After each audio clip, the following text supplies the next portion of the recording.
ചായകൾ തന്നെ പല പല ടേസ്റ്റുള്ള ചായകളുണ്ട്. ചില വീടുകളിൽ അല്ലെങ്കിൽ ഹോട്ടലുകളൊക്കെ പോയിട്ട് നമ്മൾ ചായ കുടിക്കുമ്പം നല്ല ടേസ്റ്റുള്ള ചായയാണ്. നമുക്ക് തോന്നും എന്ത് നല്ല ചായയാണെന്ന് തോന്നും.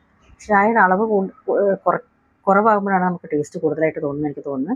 ഇവിടെ മഹാരാഷ്ട്രയിലൊക്കെ ചായയിൽ ഇഞ്ചി, ഏലക്കായ, വേറെ ഒരു പുല്ല് പോലത്തെ ഒരു സാധനമൊക്കെ ഉണ്ട്. അതൊക്കെ ആഡ് ചെയ്തിട്ട് പാല് തന്നെ തിളപ്പിച്ച് വറ്റുന്ന പോലെ ആയിട്ട് നല്ലോണം കുറുകിയിട്ടാണ് ചായ ഉണ്ടാക്കുന്നത്. ചായ കടകളുണ്ട്, ചായക്ക് മാത്രമായിട്ടുള്ള കടകളുണ്ട് ഇവിടെ. മറ്റു സാധനങ്ങളൊന്നുമില്ല കടയിൽ, ചായ മാത്രം. അതിനോട് സ്പെഷ്യൽ പേരുകളും വെച്ചിട്ടുണ്ടാവും. ആ ചായ കുടിക്കാനായിട്ട് ആൾക്കാർ വരും. അപ്പോൾ കൊടുക്കുന്ന കപ്പ് എന്ന് പറഞ്ഞാൽ വളരെ ചെറുത്. സത്യം പറഞ്ഞാൽ ഒരു 2 സ്പൂണ് ചായയൊക്കെ അതിനകത്ത് കൊള്ളുള്ളൂ.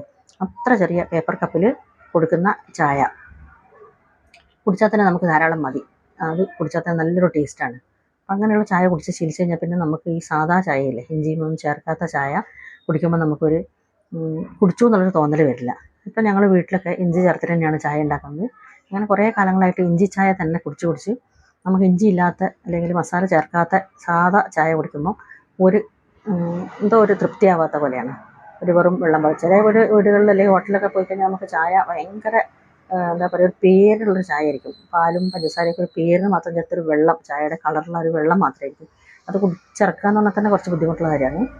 പക്ഷേ ഈ കാര്യം കാപ്പിയുടെ കാര്യത്തിൽ അത്ര ബുദ്ധിമുട്ടില്ല എന്ന് എനിക്ക് തോന്നുന്നത്. കാപ്പി ഒരിക്കലും അങ്ങനെ നമുക്ക് മോശമാക്കാൻ പറ്റില്ല. ഒരുപാട് നന്നായില്ലെങ്കിലും കാപ്പിക്ക് ഒരു ലിമിറ്റുണ്ട്. അതിൻ്റെ അപ്പുറത്തേക്ക് കാപ്പി മോശമാവില്ല എന്ന് എനിക്ക് തോന്നുന്നു.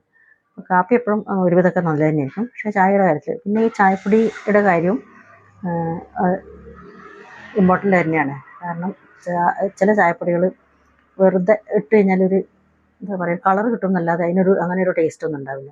ചില ചായപ്പൊടികൾ നല്ല ബ്രാൻഡുള്ള ചായപ്പൊടികളൊക്കെ വളരെ ടേസ്റ്റാണ്. കുറച്ച് ചായപ്പൊടി ഇട്ടാൽ തന്നെ നല്ല ടേസ്റ്റുള്ള അടിപൊളി ചായ നമുക്ക് കിട്ടും. അതിൻ്റെ കൂടെ ഈ ഇഞ്ചിയും മസാലകളൊക്കെ ചേർക്കുമ്പോൾ അതൊരു പ്രത്യേക ടേസ്റ്റാണ്. ഇപ്പം ഞങ്ങൾ ആ ഇഞ്ചി ചായയുടെ ഫാൻസാണ്.